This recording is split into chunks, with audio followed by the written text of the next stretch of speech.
폭군 연산군과 비슷한 인물들의 두 얼굴과 비극의 시작, 왜 시작되었을까요? 당신은 조선 역사 속 폭군 중 한 명인 연산군에 대한 진실을 모르고 있지 않은지요? 지금부터 재조명해서 알아보겠습니다. 왕의 한마디가 곧 천지개벽과 같았던 시절, 그 절대적인 권력이 한 개인의 광기와 맞물려 나라 전체를 뒤흔들었다면 과연 어떤 비극이 펼쳐졌을까요? 조선 역사 속에서 가장 어둡고 비극적인 이름으로 기억되는 폭군들, 그 중에서도 특히 연산군과 같은 인물들의 이야기는 단순히 한 개인의 일탈이나 광기의 기록에 불과한 걸까요? 아니면 어쩌면 우리가 생각하는 것보다 훨씬 더 깊은 권력의 본질을 비추는 잔혹한 거울이었을까요? 깊은 밤, 고요한 궁궐의 어둠 속에서 홀로 옥좌에 앉아 고뇌하던 왕의 뒷모습은 어떤 불안을 품고 있었을지, 그리고 그 불안이 어떻게 백성들의 삶을 송두리째 뒤흔드는 공포로 변질되었는지, 오늘 저희는 그 미스터리한 역사 속으로 여러분을 초대하려 합니다. 절대 권력의 정점에 섰던 왕들이 어째서 스스로 파멸의 길을 걷게 되었는지, 그들의 폭정이 단지 개인적인 성정의 문제였는지, 아니면 시대적 배경과 복잡한 정치적 역학관계 속에서 불가피하게 발현된 결과였는지, 그 숨겨진 진실을 파헤쳐 보려고 합니다. 역사의 페이지마다 붉은 글씨로 새겨진 폭군이라는 이름이 과연 우리에게 어떤 진정한 의미를 남겼는지, 그 이름 뒤에 가려진 인간적인 면모와 시대의 그림자를 함께 추적하며 우리가 미처 알지 못했던 역사의 심연을 탐험해 보고자 합니다. 그렇다면 과연 조선의 역사 속에서 폭군이라는 다소 섬뜩한 꼬리표는 어떻게 탄생하게 되었을까요? 우리가 흔히 떠올리는 폭군의 이미지는 대개 잔인하고 제멋대로인 왕의 모습일 겁니다. 하지만 그들의 면면을 자세히 들여다보면 단순히 광기 어린 한 개인의 일탈로만 치부하기 어려운 복합적인 배경과 서사를 발견하게 되죠. 어떤 왕은 즉위초 개혁을 꿈꾸던 이상적인 군주였으나 알 수 없는 이유로 점차 광포한 모습으로 변해갔고, 또 어떤 왕은 혼란스러운 시대 상황 속에서 왕권 강화를 명분으로 백성들에게 고통을 안겨주기도 했습니다.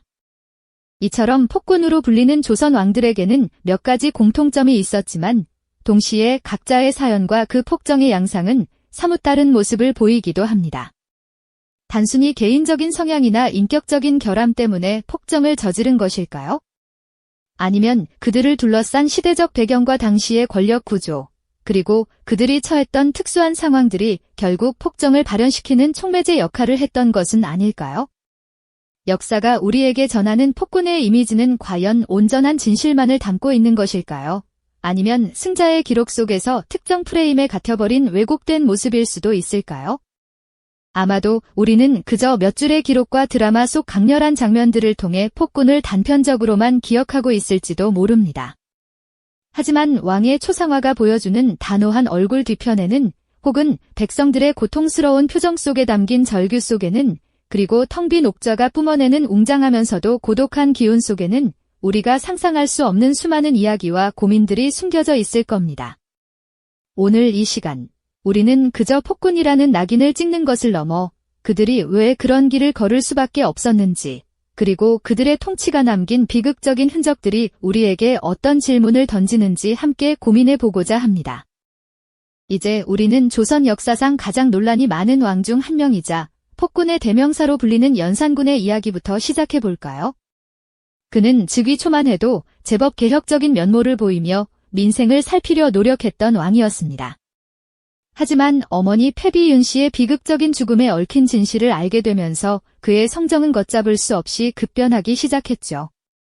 국정은 점차 내팽개쳐지고 그의 관심은 오직 개인적인 쾌락과 사치스러운 연회에만 쏠리기 시작했습니다. 궁궐 안에서는 밤낮으로 흥청망청한 잔치가 벌어졌고, 이를 위해 전국 각지에서 예쁜 여인들을 뽑아 흥청이라 불렀다는 이야기는 너무나도 유명하죠. 이 흥청이라는 단어가 오늘날 흥청망청이라는 표현의 유래가 되었다는 사실만으로도 당시 연산군의 사치와 향락이 얼마나 극에 달했는지 짐작할 수 있습니다. 그는 심지어 백성들의 피땀 어린 노동력을 동원하여 사치스러운 건축물을 짓고 유흥을 위한 기이한 명령들을 쏟아냈습니다. 예를 들어 궁궐 주변 민가들을 강제로 철거하고 그 자리에 사냥터나 연회장을 만들었으며 백성들의 고통은 안중에도 없었죠. 화려한 비단옷을 입고 술잔을 기울이는 연산군의 모습 뒤에는 공포에 질린 궁녀들의 떨리는 시선과 허기진 배를 움켜쥐고 고통받는 백성들의 절규가 교차하고 있었을 겁니다. 이렇게 연산군의 개인적인 쾌락 추구와 사치로 얼룩진 폭정은 조선을 걷잡을 수 없는 혼란 속으로 밀어넣기 시작했습니다. 연산군의 개인적인 쾌락 추구와 사치로 얼룩진 폭정은 조선을 걷잡을 수 없는 혼란 속으로 밀어넣기 시작했습니다. 하지만 그의 광기는 여기서 멈추지 않았죠. 그저 개인적인 향락에 그치지 않고 이제는 조정의 신하들과 백성들의 삶을 송두리째 뒤흔드는 잔혹한 숙청의 칼날로 변모하기 시작했습니다. 왕의 절대 권력이 얼마나 무서운 도구가 될 수 있는지 역사는 연산군의 통치를 통해 여실히 보여줍니다. 그의 폭정은 크게 두 번의 피바람, 즉 사화를 통해 절정에 달했습니다. 먼저 1498년에 일어난 무오사화를 이야기해 볼까요? 당시 사관 김일소는 자신의 스승이었던 김종직이 쓴 조의제문을 사초에 기록하려 했습니다. 이 조의제문은 항우에게 죽임을 당한 초나라 의제를 조문하는 글이었지만 사실상 세조가 단종의 왕위를 빼앗은 사건을 비판하는 내용으로 해석될 여지가 있었죠. 이 글이 연산군의 귀에 들어가자 그는 크게 분노했습니다. 이를 계기로 훈국하는 살인파를 제거하려는 움직임을 보였고 결국 김종직은 부관 참시를 당하고 김일손을 비롯한 많은 살인파 학자들이 유배되거나 처형당하는 비극이 벌어졌습니다. 이 사건은 연산군에게 자신의 권력에 도전하는 세력을 무자비하게 숙청할 수 있다는 일종의 경험을 안겨주었을지도 모릅니다. 하지만 진정한 공포는 그로부터 6년 뒤 1504년에 터진 갑자사화에서 시작되었습니다. 무오사화가 신하들 간의 당쟁과 왕권 강화를 위한 명분이었다면 갑자사화는 연산군이 오직 어머니 패비윤 씨의 비극적인 죽음에 대한 복수심으로 일으킨 피해 숙청이었습니다. 그는 어머니의 죽음에 관련된 모든 인물들을 찾아내 잔혹하게 처벌하기 시작했습니다. 이미 세상을 떠난 사람들의 무덤을 파헤쳐 시신을 훼손하는 부관 참시는 물론 살아있는 사람들은 물론 그들의 가족까지도 용서하지 않았죠. 연산군은 패비윤 씨가 죽음을 맞이할 때 흘렸던 피가 묻은 비단옷을 신하들에게 보여주며 어머니의 원한을 갚아야 한다고 윽박질렀습니다. 그 피 묻은 비단옷 앞에서 대신들은 숨조차 제대로 쉴 수 없었을 겁니다. 이때 연산군의 광기는 극에 달했습니다. 그는 어머니의 죽음에 관여했던 인물들을 찾아내 잔혹하게 고문하고 심지어는 곤장으로 때려 죽이거나 사지를 찢어 죽이는 등 상상할 수 없는 방법으로 처형했습니다. 그 대상은 친어머니의 죽음을 막지 못했던 할머니 인수대비와 계모 정연왕후를 비롯해 당시 사건에 연루된 신하들의 가족, 그리고 사건을 방관했던 수많은 사람들까지 포함되었죠. 궁궐안은 피 냄새로 가득했고 공포에 질린 신하들은 누가 다음 희생양이 될지 몰라 전전긍긍하며 하루하루를 보냈습니다. 조정은 왕의 눈치를 보며 비위를 맞추기에 급급했고 조금이라도 거슬리는 행동을 하면 가차없이 숙청당하는 분위기가 만연했습니다. 이런 공포정치는 궁궐을 넘어 백성들의 삶까지 짓눌렀습니다. 왕의 예측 불가능한 행동과 무자비한 숙청은 백성들에게 큰 두려움을 안겨주었죠.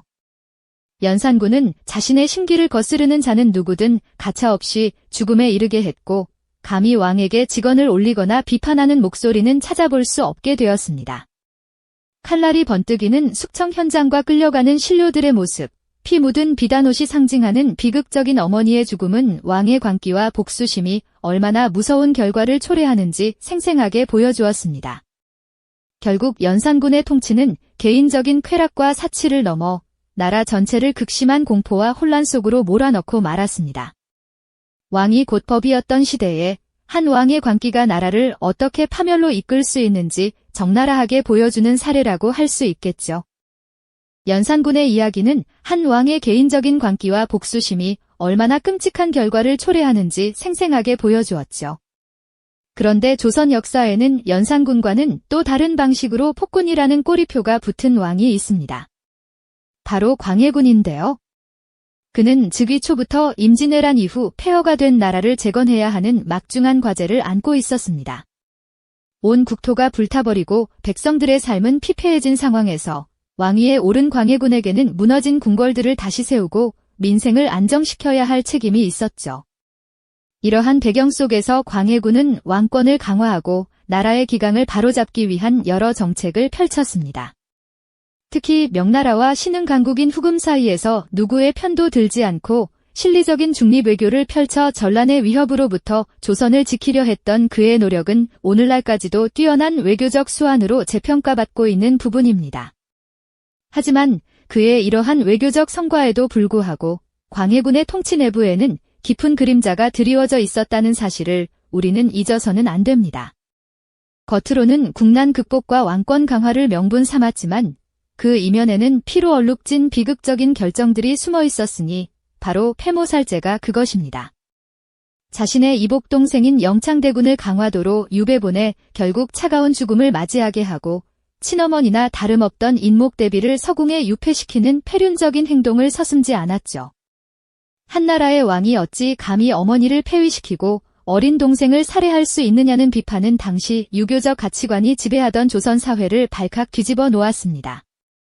궁궐은 왕의 무자비한 결정에 대한 불안감으로 가득 찼고 백성들 사이에서도 왕의 이러한 행동에 대한 비난과 함께 다음에는 또 어떤 비극이 일어날지 모른다는 두려움이 고조되었습니다.